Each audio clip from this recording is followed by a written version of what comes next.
Is dreaming Spanish a cult, or is learning Spanish to fluency really as easy as watching a bunch of YouTube videos? In this video, I'm going to talk about what Dreaming Spanish is and whether it actually works.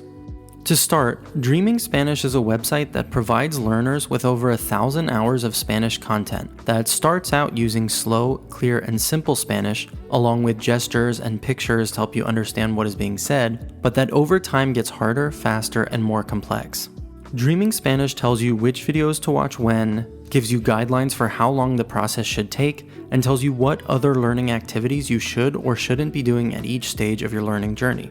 According to Dreaming Spanish, all you need to do is sit down each day and watch the Dreaming Spanish videos that correspond to your level, and eventually, without ever studying grammar, looking at a conjugation table, or speaking to yourself in the mirror, you will magically be able to have full, deep conversations with native Spanish speakers where not only do you understand what they're saying, but where you can speak in Spanish without needing to think or translate in your head. But does it actually work that way? Back in 2022, I was living in a building with a lot of Spanish speakers, and despite multiple years learning Spanish in school and a dozen prior failed attempts learning Spanish with Duolingo, I couldn't understand anything they said and definitely couldn't respond. I decided that it was time to finally learn Spanish for real, no matter what it took. I bought Madrigal's Magic Key to Spanish and borrowed Pimsleur from my local library and committed to doing a lesson from each every day. I also re-downloaded Duolingo for the 50th time and started using it whenever I was free. And I did that for a few weeks, but I felt like the only thing I was learning to do was spout out some memorized phrases of dubious utility with no hope of understanding the response. And not only that, but completing these lessons took a lot of mental energy. I would be exhausted after answering all of the Pimsleur prompts and completing the Madrigal drills, and Duolingo just felt like a chore. And as I was doing this, the YouTube algorithm was feeding me a never-ending stream of videos of people claiming they learned Spanish in 24 hours, a month, 60 days. I started to get the same old sensations that I had felt every time I had tried learning Spanish and failed in the past, that maybe I just wasn't smart enough to do it. But this time it was different, because every time I left my apartment and saw one of my neighbors, I was punched in the gut, reminded yet again that I couldn't talk to them even if I wanted to. I started searching all over for how to actually learn Spanish, and eventually I found Dreaming Spanish. I was skeptical at first because the idea that you could learn a language just by watching videos seemed too good to be true, and was contrary to everything I knew then about language learning, but I started watching the videos anyway. And early on, I remember how satisfying it felt to be watching a video in Spanish and understanding it.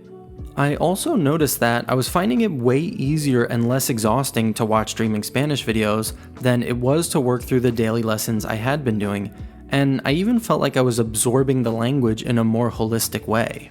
I was still a little skeptical that this could make me fluent, but I eventually dropped Pimsleur, Duolingo, and Madrigals entirely and focused my time on watching Dreaming Spanish videos. And after making this change, I remember that I'd be going about my day, having watched Dreaming Spanish videos earlier, and seemingly out of nowhere a Spanish word would pop into my head. I wouldn't remember learning it, but would feel like I knew what it meant. Every time this happened, I would check Google to see if it meant what I thought it meant, and it always did. And I remember in one instance that I had pronounced the word in my head the exact same way that Pablo does. Any doubts I had about Dreaming Spanish at that point completely evaporated and I was hooked. I kept watching Dreaming Spanish videos every day, and as I got further along, the videos got harder and harder without me really noticing. Eventually, I got to a point where I was able to slowly substitute most of the Dreaming Spanish that I was watching each day with content from Spanish YouTubers and with dubbed cartoons like Avatar: The Last Airbender. And then I started to replace the dubbed content with native content. Now, 2.5 years of consuming content in Spanish later, and I'm fluent in Spanish. I watch Spanish TV shows, read books in Spanish, listen to Spanish podcasts, and almost every time I talk with someone new in Spanish, they are surprised at how well I can speak and understand. And when I tell them I've been learning for a couple years, they often don't believe me and ask how I did it. I couldn't be happier with my progress and am way better than I ever thought I could be. And my experience with Dreaming Spanish isn't unique. If you scroll through the Dreaming Spanish subreddit, you will see post after post with people sharing their updates at each level. And compared to some other language learning subreddits, these posts are not just celebrating hitting some arbitrary number without real language skills to back it up, but about what they can now do in and with Spanish. If you follow the Dreaming Spanish method, by the time you complete the roadmap, you will be able to consume most native content, including TV shows, podcasts, YouTube videos, and movies without difficulty.